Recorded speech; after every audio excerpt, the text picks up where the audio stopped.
Hey guys, this is your host Irfan Nasser, and today in this video I'm going to be showing you the unboxing of the monitor that I have got, which is Samsung Odyssey G6. It's been a while, it's been around 6 to 7 months that I was thinking of getting this monitor, and finally I have got this thing at my home.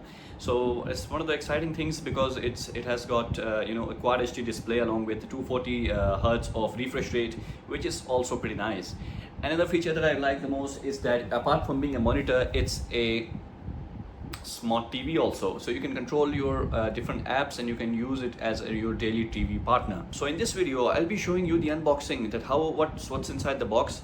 The box is pretty much filled with all the required accessories that you need to use it in order to secure it in your perfectly in your table.